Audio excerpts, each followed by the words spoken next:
Assalamualaikum warahmatullahi taala wabarakatuh. Hai, sahabat matematika. Matematika itu mengasihkan. Berjumpa lagi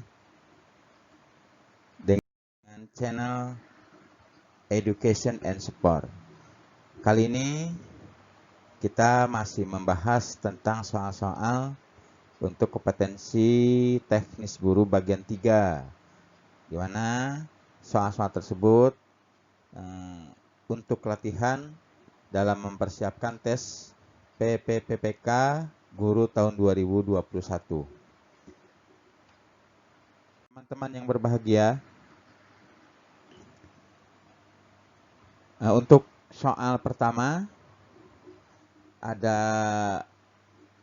cukup panjang bacaannya. Kita baca dulu soalnya. Individu memandang apa yang diharapkan oleh keluarga, kelompok masyarakat, dan bangsa serta mendukung aturan sosial bukan hanya untuk ketenangan tetapi disadari sebagai sesuatu yang berharga. Pernyataan tersebut merupakan tahapan perkembangan moral. Pilihannya A. Prekonvensional, yang B. Konvensional, yang C. Postkonvensional, dan D. Interkonvensional. Silakan Bapak, Ibu, teman-teman dipilih dulu apa kira-kira isian yang tepat untuk soal tersebut. Oke. Ya, kalau sudah kita lihat pembahasannya. Di sini pembahasannya kita dari prakonvensional itu apa? Pembahasannya tahap-tahap perkembangan penalaran moral dibagi menjadi 3 tingkat yang terdiri dari prakonvensional, konvensional, dan pasca konvensional. 3 tingkat tersebut kemudian dibagi atas 6 tahap.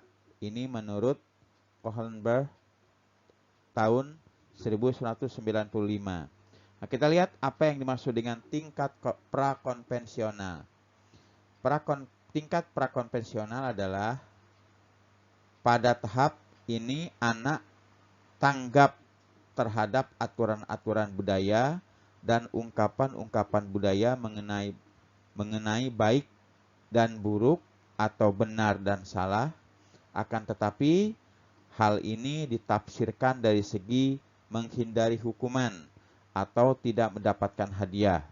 Tingkat ini biasanya terdapat pada usia 4 sampai 10 tahun.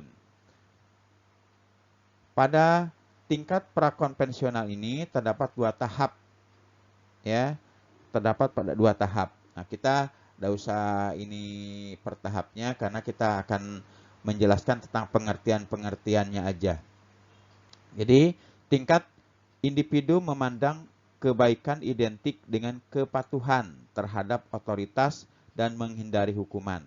Tingkatan moral prakonvensional dalam konteks interaksi antar individu dengan lingkungan sosialnya ditandai dengan baik buruk yang berdasarkan pada keinginan diri sendiri. Nah, itu merupakan penjelasan atau pengertian dari tingkat konvensional, ya. Kalau kita hubungkan dengan soal yang atas, nah berarti belum ada kolerasinya, ya, belum ada hubungannya. Berarti kita lihat lagi penjelasan mengenai konvensional. Apa itu konvensional?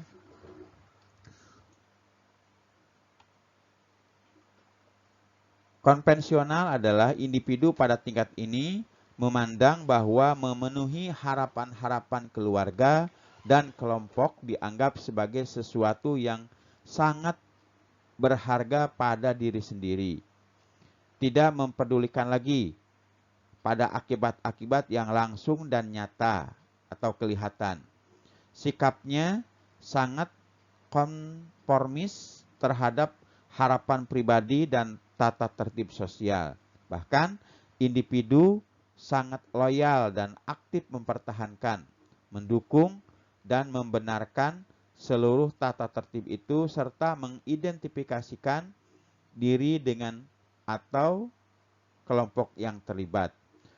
Individu pada tingkat konvensional menemukan pemikiran-pemikiran moral pada masyarakat. Pada tingkat ini, seseorang menyadari dirinya sebagai seorang individu di tengah-tengah keluarga, masyarakat, dan bangsanya. Keluarga, masyarakat, dan bangsa dinilai memiliki kebenaran sendiri. Karena jika menyimpang dari kelompok ini, akan terisolasi. Oleh karena itu, kecenderungan individu pada tahap ini adalah menyesuaikan diri dengan aturan-aturan masyarakat dan mengidentifikasikan dirinya terhadap kelompok sosialnya. Karena, kalau pada tingkat prakonvensional, perasaan dominan adalah takut, pada tingkat ini perasaan dominan adalah malu. Tingkat ini berkisar pada anak usia antara 10 sampai 13 tahun. Tingkat ini mempunyai 2 tahap juga, tapi kita tidak membahas mengenai tingkat-tingkatnya ini atau tahap-tahapannya ini. Kita hanya membahas tentang konvensionalnya aja. Jadi setelah kita cermati, sebenarnya yang konvensional nih kita lihat ada hubungan korelasinya ya. Sama dengan yang atas. Di sini ada individu memandang apa yang diharapkan oleh keluarga, kelompok, masyarakat, dan bangsa. Nah, di sini ada individu pada tingkat ini memandang bahwa memenuhi harapan-harapan keluarga, kelompok dianggap sebagai sesuatu yang sangat berharga pada dirinya. Ya. Nah, tapi sebelum kita putuskan, kita lihat dulu tingkat moral yang ketiga, yaitu tingkat pasca konvensional. Tingkat pasca konvensional, pada tingkat pasca konvensional terdapat usaha yang jelas untuk mengartikan nilai-nilai dan prinsip-prinsip moral yang memiliki keabsahan serta dapat diterapkan terlepas dari otoritas kelompok atau orang yang berpegangan pada prinsip moral yang universal, yang tidak terkait dengan aturan-aturan setempat atau seluruh masyarakat. Tingkat ini disebut juga moralitas yang berprinsip atau principle morality. Pada tingkat ini terdapat usaha yang jelas untuk merumuskan nilai-nilai dan prinsip moral yang memiliki keabsahan dan dapat diterapkan terlepas dari otoritas kelompok atau orang yang berpegang pada prinsip-prinsip itu, dan terlepas pula dari identifikasi individu sendiri dengan kelompok tersebut. Baik atau buruk didefinisikan pada keadilan yang lebih besar, bukan pada aturan masyarakat yang tertulis atau kewenangan tokoh otoritas. Tahap ini sudah dimulai dari remaja awal sampai seterusnya. Oke, setelah kita cermati dari ketiga tahap ini, tahap prakonvensional, tahap konvensional, dan tahap pasca konvensional, maka yang sesuai dengan soal nomor 1 ini adalah yang B ya, yang konvensional. Jadi untuk isian nomor 1 ini B, konvensional. Kita lanjut lagi. Kita lanjut soal berikutnya. Masa anak yang sudah berusia 13-16 tahun mencapai tahapan perkembangan sosial dengan kesadaran hubungan aku, engkau, atau hubungan subjektif, objektif. Tahapan dalam perkembangan ini berlangsung secara A. subjektif, B. subjektif menuju objektif, C. prapuber menuju pubertas, D. objektif. Nah, silakan teman-teman dipilih dulu apa kira-kira isian yang tepat untuk soal yang nomor 2 ini.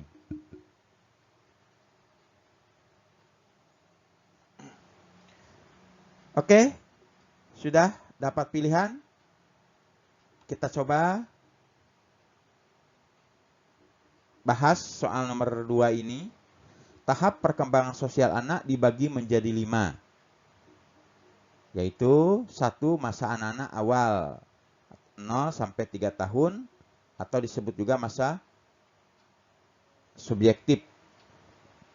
Masa di mana anak belajar mengenal dirinya maupun orang lain. Belajar berbagai macam gerak, olah tubuh, dan pengenalan terhadap lingkungan. Contohnya merangkak, belajar berdiri, dan memperhatikan orang sekitarnya saat berinteraksi. Kemudian, tahap yang kedua, masa krisi antara 3 tahun sampai 4 tahun. Ya.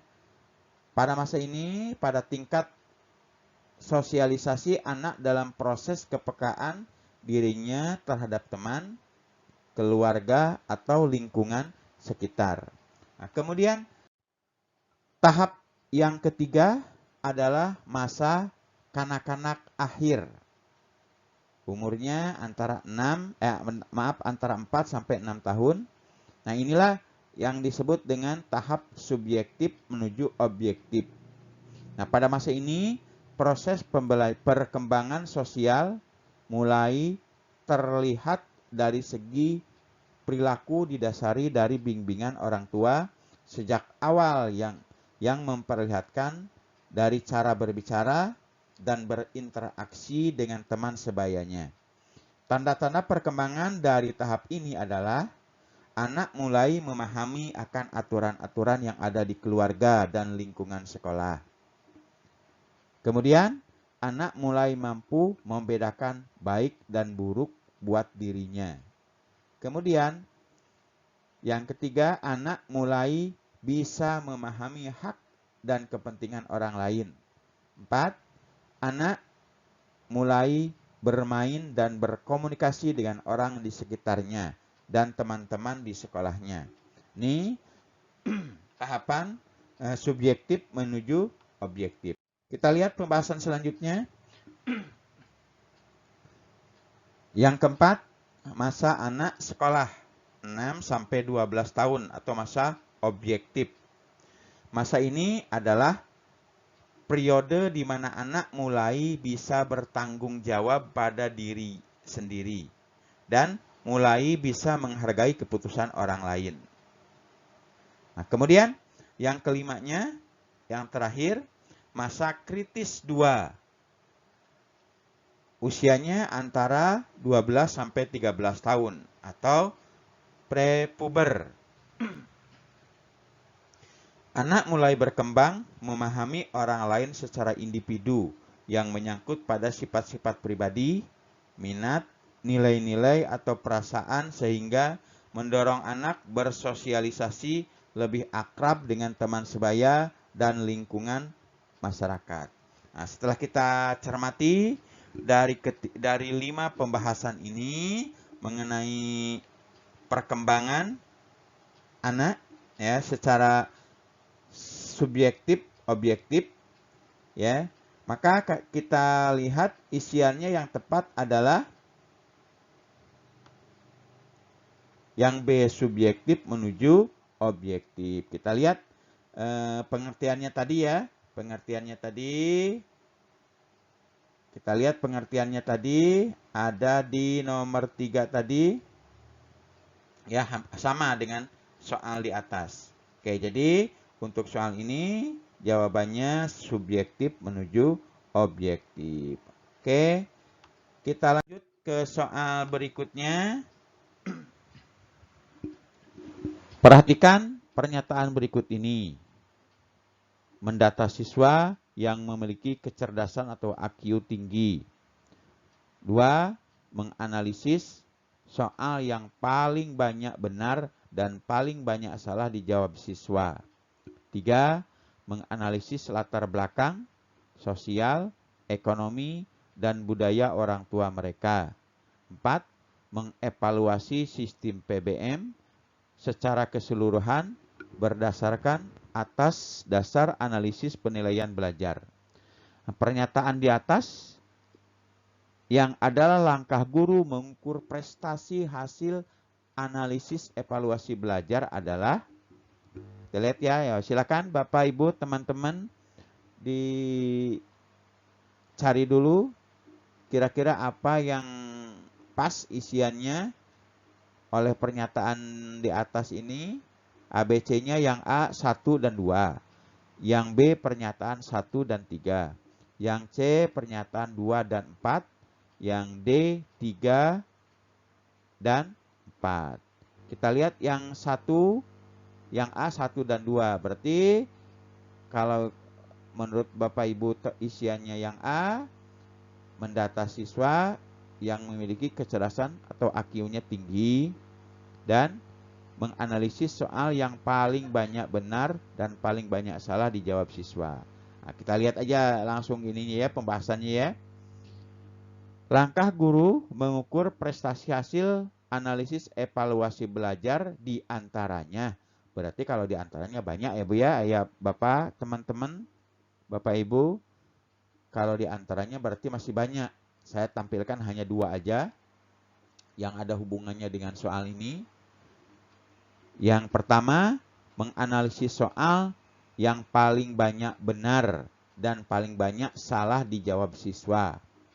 Dan yang kedua, mengevaluasi sistem PBM secara keseluruhan berdasarkan atas dasar analisis penilaian belajar. Nah, berdasarkan pembahasan yang ini, berarti isian yang tepat adalah yang nomor 2 ya, nomor 2 dan nomor 4. Berarti isiannya yang C.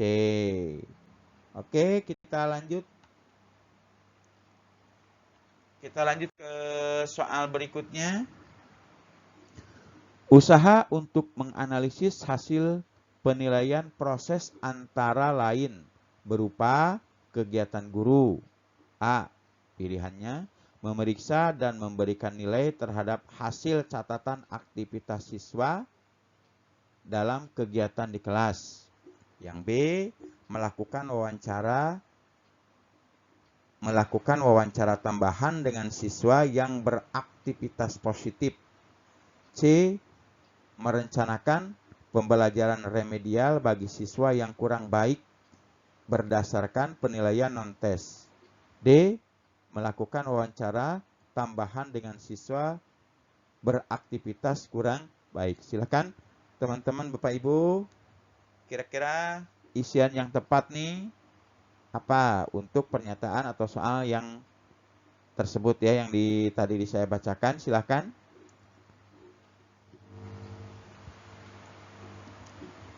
Oke, kalau sudah dapat, kita lihat pembahasannya. Memeriksa dan memberikan nilai terhadap hasil catatan aktivitas siswa dalam kegiatan di kelas. Nah, itu usaha untuk menganalisis hasil penilaian proses antara yang dilakukan guru ya. Kegiatan yang dilakukan guru adalah memeriksa dan memberi nilai terhadap hasil catatan aktivitas setiap siswa di dalam kegiatan di kelas. Berarti isiannya adalah yang A. Oke, yang A isiannya ya. Kita lanjut.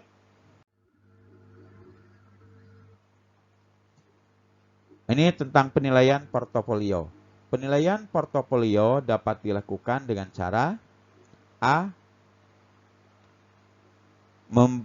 Pemberian penilaian menyeluruh terhadap tugas-tugas siswa.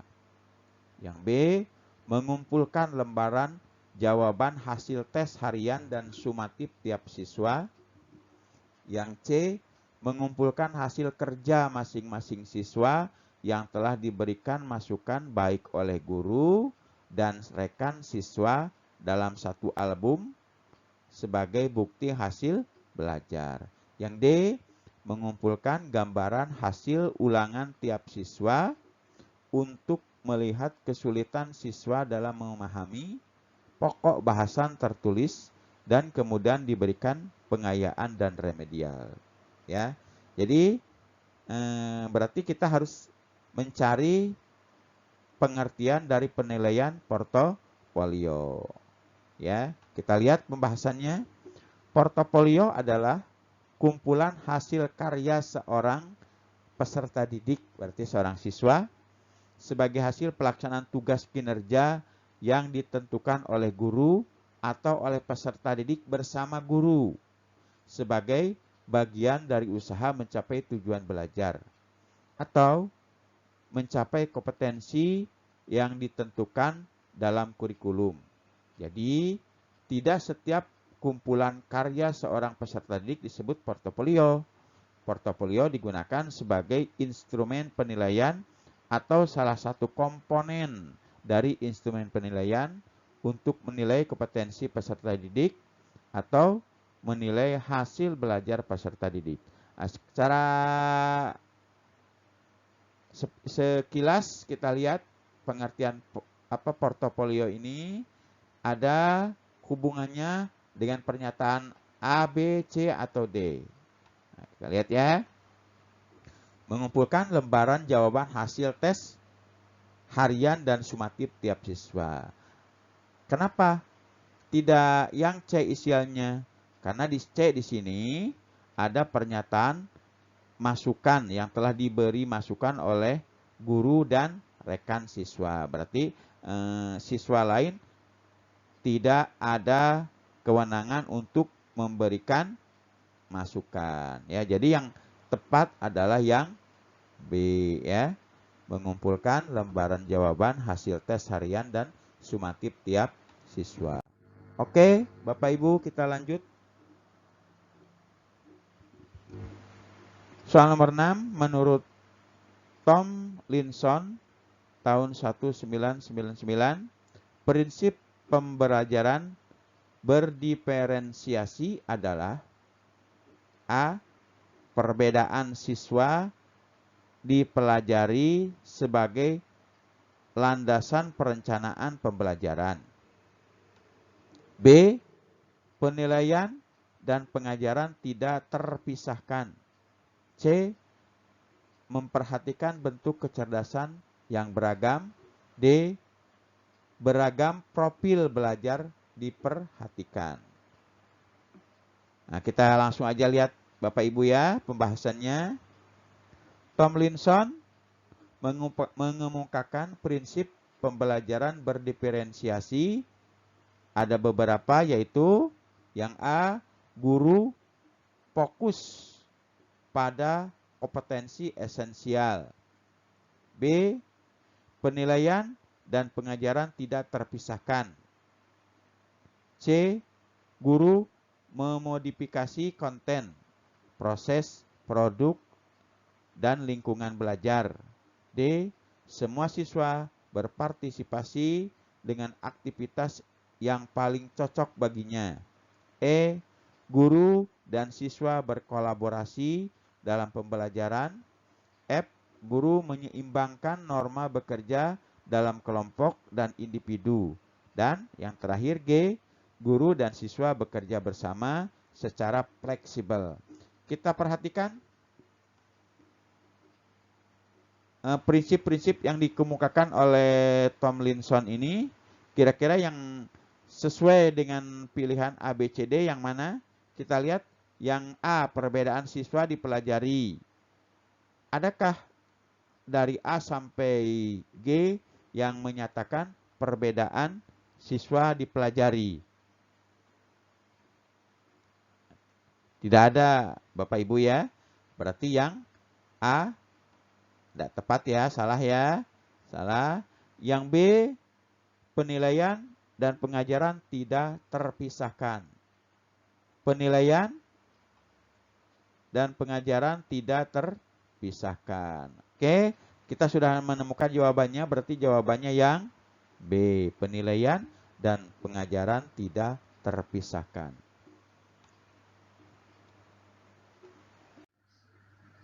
Oke, selanjutnya, ketika mengintegrasikan pendekatan saintifik dengan model pembelajaran penemuan, kegiatan mengasosiasi pada pendekatan saintifik pertama kali dilakukan pada fase A. Stimulation, B. Problem statement, C. Data collection, D. Data processing. Kita langsung aja kita baca pembahasannya. Discovery learning menekankan pada ditemukannya konsep atau prinsip yang sebelumnya tidak diketahui oleh siswa. Masalah yang dihadapkan kepada siswa direkayasa oleh guru. Tahapan model pembelajaran yang berbasis penemuan umumnya meliputi pemberian stimulus atau pemberian rangsangan, pernyataan atau identifikasi masalah atau problem statement, kemudian pengumpulan data, data collection, pengumpulan data, data processing, memverifikasi, verification, dan penarikan kesimpulan atau generalisasi. Sementara pendekatan saintifik mempunyai alur kegiatan atau pengalaman belajar, yaitu mengamati, menanya, mengumpulkan informasi, mengasosiasi, mengkomunikasikan. Langkah mengasosiasi pada pendekatan saintifik berupa berada pada fase pengolahan data atau data processing. Berarti isinya yang D ya, data processing ya, atau pengolahan data. Kita lanjut soal selanjutnya.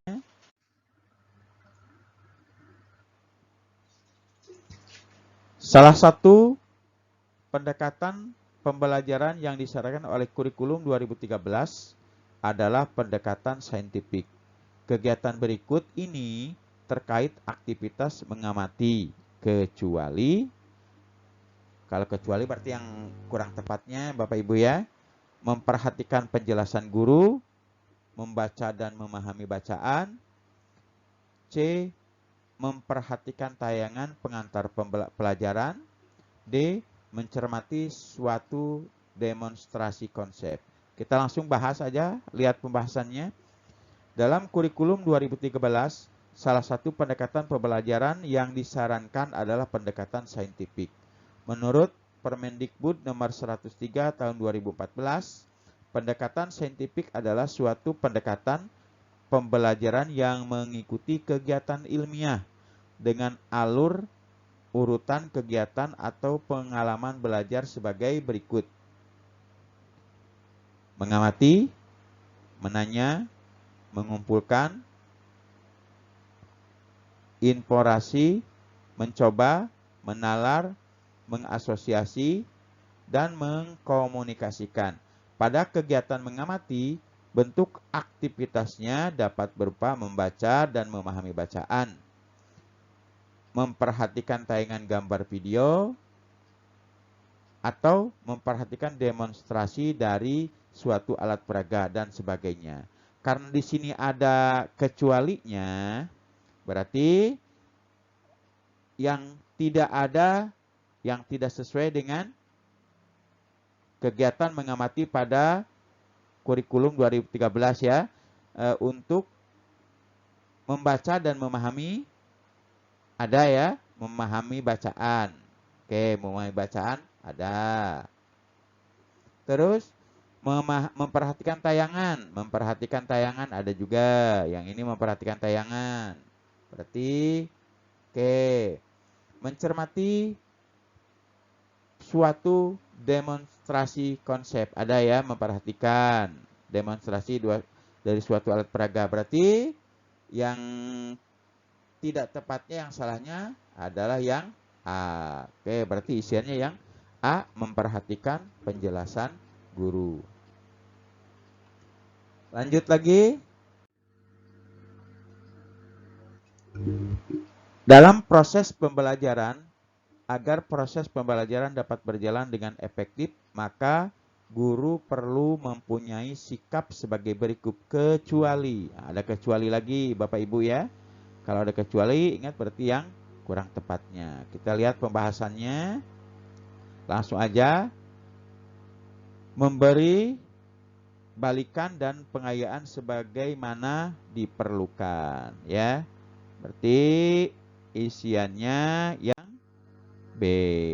Oke, lanjut kita nomor terakhir. Kriteria atau acuan atau pedoman dasar dalam menentukan pencapaian minimal hasil belajar peserta didik dinamakan. Saya ulangi lagi, kriteria atau acuan atau pedoman dalam menentukan pencapaian minimal hasil belajar peserta didik dinamakan. Kita langsung aja lihat, ya. Definisi dari KKM. KKM adalah kriteria atau acuan atau pedoman dasar dalam menentukan pencapaian minimal hasil belajar peserta didik. Berarti isian yang tepat adalah kriteria ketuntasan minimal atau KKM. Ya, isiannya berarti yang E. Nah, rupanya itu aja untuk tahap ketiga ini, Bapak Ibu. Semoga bermanfaat bagi Bapak Ibu dalam mempersiapkan diri untuk mengikuti tes PPPK yang insya Allah akan dilaksanakan tahun 2021 nanti. Tapi sebelum saya akhiri, jangan lupa like and subscribe dan tekan loncengnya agar tidak ketinggalan video pembahasan soal-soal kompetensi teknik guru untuk tes PPPK bagian 4. Nah, kita nanti selain mengenai kompetisi teknis guru, ada juga sosialisasi, ya, penalaran. Kita habiskan dulu mengenai teknis guru, ya, kompetensi teknis guru. Dan jika Bapak Ibu merasa video ini bermanfaat bagi Bapak Ibu, silahkan share ke teman-teman Bapak Ibu agar pembelajaran ini atau pembahasan soal ini bisa diikuti oleh saudara teman-teman Bapak Ibu. Ya, semoga dalam mengikuti tes nanti tidak ada permasalahan yang berarti karena Bapak Ibu sudah mempersiapkannya jauh-jauh hari. Oke, saya ucapkan terima kasih. Sekali lagi, sampai ketemu di pembahasan kompetensi teknis guru untuk tes PPPK bagian keempat. Wabillahi taufiq wal hidayah. Wassalamualaikum warahmatullahi taala wabarakatuh.